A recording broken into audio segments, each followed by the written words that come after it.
Dad kicked me out so my golden child half-brother could move in. But 6 months later they're begging me to lie to cover up his crime or they'll go to jail. I, male, turned 18 about 4 months ago and my dad kicked me out 6 months back because my jerk half-brother Derek, 24M, decided that he was moving back here, and he didn't want to rent out a place like a normal person, so he wanted to live with my dad. For context, Derek is my dad's son from his first relationship. But Derek's mother and my dad broke up soon after he was born, so they didn't really have much of a relationship afterward. Derek is a lot closer to my dad than he is to his mother, so we spent a lot of time together growing up because he would come over more often than was required legally as per his custody arrangement. I'm pretty sure that he was supposed to spend half of the month with my father, but I remember being around him all the time, or maybe that was just my brain exaggerating things because I hated spending time with him, but my dad forced us together. I also know for a fact that he didn't like me much and saw me as a threat to him. My mother passed away a couple of years ago after a long battle with lung cancer, and that's when things started going downhill with me and my dad. Don't get me wrong, things have been bad between me and my dad ever since I was a kid. I guess my father didn't really want a kid like me. Or maybe, he didn't even want a kid at all. Whatever it was, he treated me weirdly when I was little and it almost always felt like he didn't want me around most of the time. He would always be mad at me and yell at me for the smallest things. He would never show me any affection, and even when I tried to win him over, it would be met with nothing but coldness. But with Derek, he was a different person altogether. Whenever Derek would be around the house, he would suddenly turn into the best father in the world and do everything that I wanted him to do with me. He forced him and I to spend time together, even though both of us had made it very clear that we didn't like each other. Derek didn't like me because I was a threat, and I didn't like him because he would always bully me when I was a kid. He would always try his best to lock horns with me and push me around all the time just because he could. He knew that he would get away with it too, because my father would never say a word against him. Whenever I would complain to my dad about Derek being rough with me, he would tell me to suck it up and deal with it because that's apparently how boys were supposed to play, and he didn't want me to grow up and be a pansy. And I thought that's what my father wanted from me. So eventually, I learned to suck it up and just let it happen. I would never fight back, because I didn't want to piss my dad off, and I knew that fighting with Derek was one sure-shot way of having him yell at me. It didn't even matter if Derek was screwing things up for me or not. If I fought with him, I was always the one in the wrong. My dad never cared about the story. Whatever happened, I was the bad guy. It was pretty obvious that he had a favorite, and it wasn't me. Not even for a second did he find it weird that Derek was picking on me even though I was a full 6 years younger than him. And then slowly, he started changing his ways of bullying me, because physically hitting me wasn't cutting it anymore. He was also growing up, so when he started high school, he switched to bullying me with his friends instead. Before that, school had been my safe place because I was still in elementary school when he was in middle school, and we had different buildings so he couldn't get to me there. But once I started middle school, we were in the same building and he and his friends were ganging up on me and making fun of me all the time. They would even spread stupid nasty rumors about me like I was apparently mentally challenged, and all the seniors knew that I was Derek's idiotic little younger brother. I'm not even kidding, that's exactly what they used to call me. They would even call me slurs, and it really made things difficult for me because when kids start middle school, they start caring more about their reputation. So now even the friends that I had from elementary school wouldn't speak to me because I was not cool enough to hang out with anyone. It wasn't until Derek graduated that I finally had the school to myself and could exist in peace. I did have a couple of friends, but most people just believed them, and I would let them get away with it because I was so exhausted from putting up a fight all the time that I couldn't even bear to argue with people. At home, things were just as bad as ever because Derek and my father would never pass up on an opportunity to put me down and make me feel like an idiot. And the funniest part was that I wasn't even an idiot. I had pretty decent grades and I was great at science and stuff, but my dad and Derek didn't care about that. Derek was a football player, and the cherry on top of that, he was actually a pretty great student as well. See, you guys can imagine how bad things must have been for me at home. Derek was everything that I was not: athletic, academically strong, and just the kind of son that my father had wanted. On the other hand, there was me, who was average in every sense of the word. They never missed an opportunity to remind me of just how insignificant and average I was. My mother tried to defend me most of the time, but my dad was a real sweet talker, and he would convince my mother that they were just messing around with me and they didn't mean anything that they said. My mother was generally a nice and sweet person, but she was also really in love with my father, so she never saw him for what he truly was. She would try her best to defend me, and I appreciated her for it, but it didn't work. Because it wasn't enough, and my father along with Derek continued to bully me for as long as they could. And then, finally, Derek went away to college, and I felt like I could breathe a sigh of relief. My dad would still be around, but he was significantly less annoying to deal with when the other jerk wasn't with him. But before I could find out what it was like to live with my parents without Derek constantly picking on me, my mother was diagnosed with lung cancer. It was incredibly difficult for us to come to terms with it because we felt like our world had shattered. The only thing that my father and I had in common was that both of us loved our mother dearly. So her diagnosis really broke us both, but instead of making our family stronger, my dad decided that he was going to make the worst of this. My mother was already suffering. But now, instead of my father and I putting up a brave front for her, he started distancing himself from her even more. Earlier, he would at least speak to me only if it was to take digs at me, but after my mom's diagnosis, he stopped doing even that and started pretending like I didn't exist at all.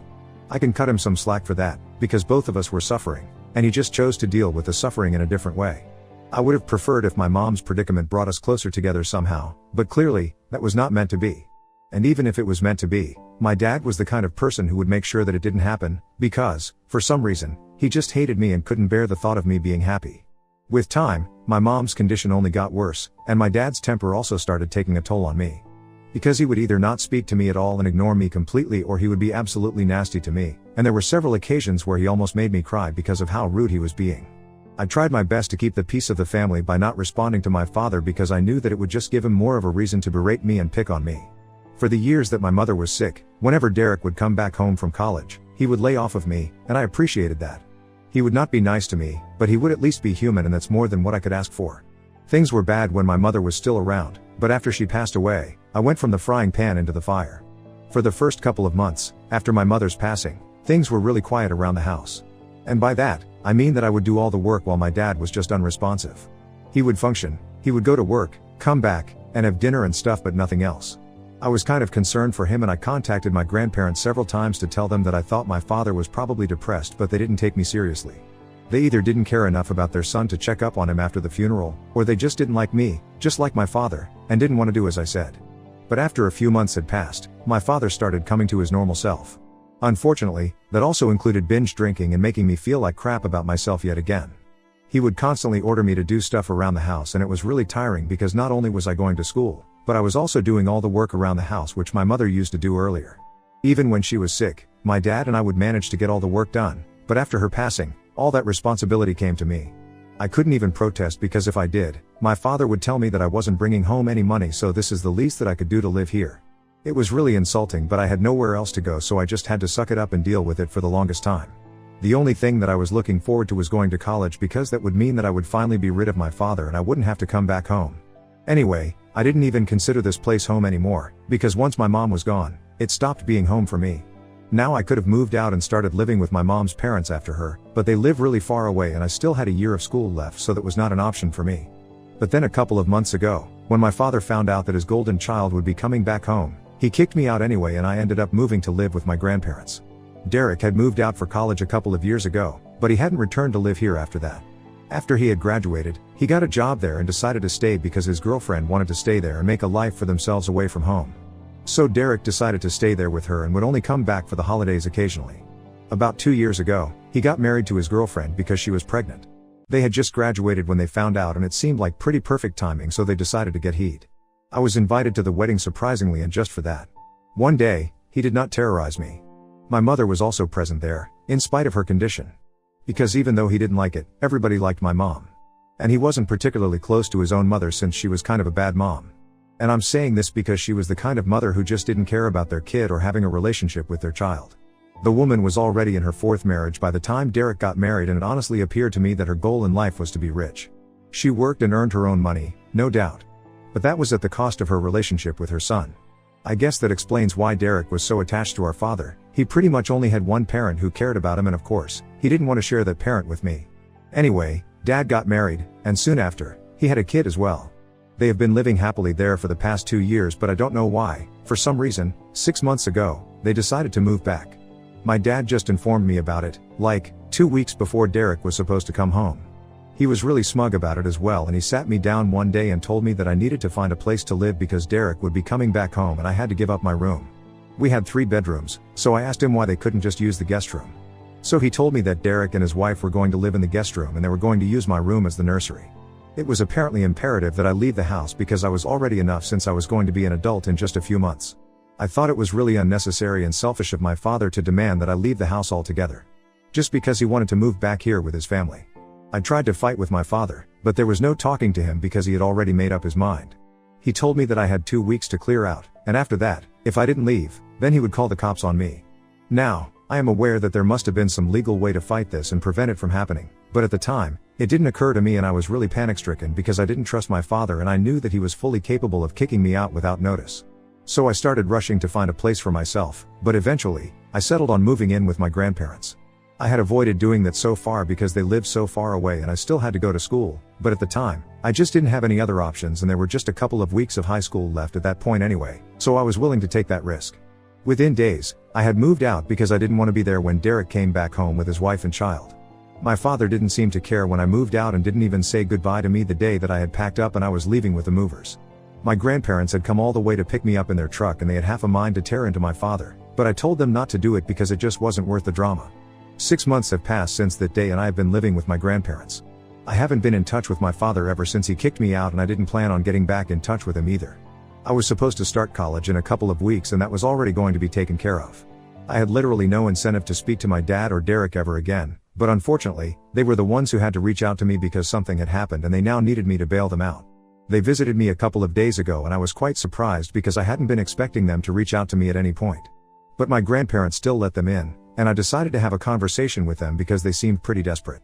I found out that apparently the reason Derek had come back here with his family was because he had lost his job earlier and was struggling to make rent, so he made the difficult choice of coming back here. His wife was alright with it because she wanted to be a stay-at-home mom and didn't want to work until their kid was a little older, so this was their best bet. When they came back, they expected to find work easily, but that was not the case because literally none of the companies around were hiring right now. And people with Derek's skill set were extremely common, so it wasn't as if he was a standout candidate either. But somehow, my father managed to get him a job in the company that he works in.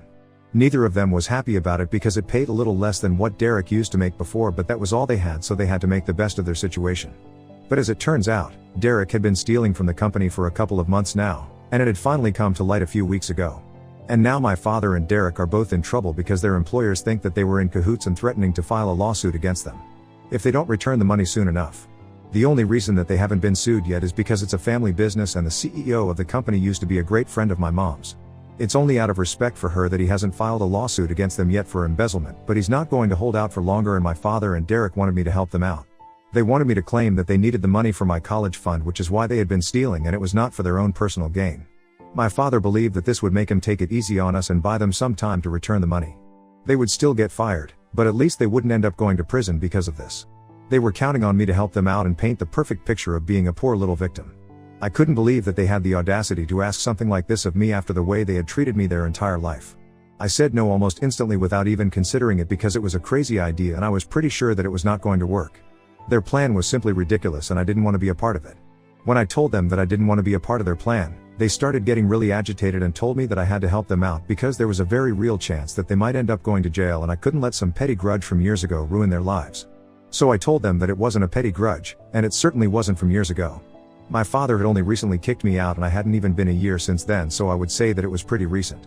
But that wasn't even the main reason that I didn't want to help them. I just thought that their plan was really dishonest, and I actually happened to know the guy that my dad worked for. Like I said, my mother and he were really good friends and he also seemed to like me. He and my mother had pretty much grown up together and I used to refer to him as my uncle whenever he would come around when my mom was still alive. Even at her funeral, we had a nice conversation and we liked each other. My mom was actually the one who had told him to give my father a job in his company when my dad had been struggling. But instead of being thankful, not only had Derek decided to try and make a fool out of these people, but my dad was now trying to cover it all up and use me as a shield. I thought that it was really low, and I couldn't, in good conscience, be a part of this. So I told them that it would be in their best interest if they just tried to pay off whatever amount they had stolen instead of trying to cover it up with more lies and stuff. Because I wasn't going to be on their side here and they might end up going to jail if they tried to fool him again. In fact, they should even have been grateful that they were being given a chance to pay that money off and get out of this without a lawsuit that they would most definitely lose and that would ruin their future because they would definitely go to jail for it. They had no idea just how easy things were for them right now and exactly how complicated they could become if they decided to go through with their crazy plan. I tried to explain it to them, but my dad got really mad and said that he wasn't here to listen to a sermon from me, and if I wanted to help them, then I would agree to their plan instead of giving them advice that meant absolutely nothing. So I told him that I wasn't going to be a part of this, and to my surprise, my dad actually started crying. I had never seen this happen before and it made me feel really uncomfortable. He told me that he had been counting on me because I was his son at the end of the day, and no matter what had happened in the past, he knew that he would have helped me out if I was in a situation like this. He said that he expected the same of me because this was a huge deal and he really didn't want to go to prison. Derek also had the same sentiment and he was begging me to help them out because he knew that I was well. I liked it among my mom's friends and I was the only one who could build them out. My mom would have made this much easier, but since she was gone, I was the next best person to deal with it and they were banking on me. It was difficult, but I still had to turn them down and I tried to encourage them to just come clean and repay the money that they owed. They got really upset and said that the only reason I was screwing them over was because they used to mess with me when I was little and they were really disappointed with how I was dealing with things now. They left after that, but I keep thinking about it and the guilt is eating away at me because I keep imagining them in jail and I don't know, it just doesn't feel right. But at the same time, I don't want to be a part of something illegal, and so immoral. It would be an insult to my mother as well because I would technically be using her friendship and manipulating a really good friend of hers. I'm really conflicted right now about what I should do, and time is of the essence at the moment because it's not like my dad and Derek have forever to pay off their debts. So Ida for not wanting to lie and cover up for my dad and my half-brother, who bullied me my entire life. Update 1. I have made a decision and I think I'm gonna stick to not helping them out. Not only is it immoral and unethical, it's just straight up illegal. And I don't want to be a part of something like this, so if my dad and Derek want to stay out of jail then they will just have to sort this one out for themselves. And it's not even like they are in some grave danger. They have been given the opportunity to set things straight, repay all the money that Derek stole, and get out of this without tarnishing their reputation. They can choose to return all the money and fix this for themselves. So I have no reason to feel guilty. Most of the comments here suggested that I stay out of this, not just because my father and Derek were terrible people, but also because what they were doing was really horrible and I wouldn't be able to have this on my conscience and move on with it like they would be able to. It's clear that we are not made of the same stuff and I would not want to do something like this. So that's why I have chosen to stay out of it, and if they contact me after this, I will block them. For the record, they are already blocked everywhere. But I'm sure that they might use some different numbers or social media accounts to get to me. My grandparents also think that I'm doing the right thing by staying out of this because this is a mess that they made, so now they have to clean it up. It doesn't make sense to expect anything of me after the way they treated me for so long. Update 2. Hi. So my father reached out to me today through text, just like I had expected. It's been 8 days since he visited me last and we haven't spoken since then. As I had said, he used a different number that I wouldn't recognize to call me and I absent-mindedly answered the call as well. The second that I picked up the call, I hung up when I heard my father's voice on the other end. But I was a little too slow in blocking him, so he was able to text me and I received the text as well. He messaged me saying that he knew that I didn't want to discuss this any further, but he and Derek were in huge trouble and really needed me to help him out because their employer was breathing down their neck and threatening them every single day to return the money or else he would file a lawsuit against them. It made me feel very guilty, but I texted him back and told him that I wouldn't be helping him and he really should start looking for other ways to return the money instead of running away from the problem. Then I blocked him and I hope that he understands where I'm coming from. Even if he doesn't understand it, I just hope that he does the right thing. I would hate to have a father in prison. Update 3. Hey, so I haven't heard back from my father yet, but my grandparents told me that they had got in touch with my mom's friend, the CEO, to ask him what he was planning to do. We haven't contacted him before because he's a busy man and we didn't want to try too hard, but we needed to know what was going on, and speaking to my father or Derek was not an option anymore. So my grandpa spoke to him, and he told us that he was still planning on filing a lawsuit if he didn't receive the money back in a couple of months. He told us that he was willing to let it all pass because of his friendship with my mother, but he couldn't forgive the debt. And honestly, I respected that. He was being way more lenient than most people would have been in a situation like this. He even apologized to me and told me that he was sorry that this was happening to me, but I told him that it was no big deal, since I don't even live with my father anymore and he kind of deserves this. So, we don't know what is going to happen, but I think my dad is clever enough to know that he should really pay the amount back somehow so he doesn't end up in jail. It's going to take a while, but I'm sure that they'll do it and I have nothing to worry about. I also had a long chat with my mom's friend, and he told me that my mother had spoken to him before she passed away and said that if I ever wanted to intern somewhere for some quick cash, or maybe if I just wanted a job in general, his door would always be open. So that's nice to know and I'll keep that in mind going forward. Even after she's gone, my mom is still looking out for me and that really makes me happy.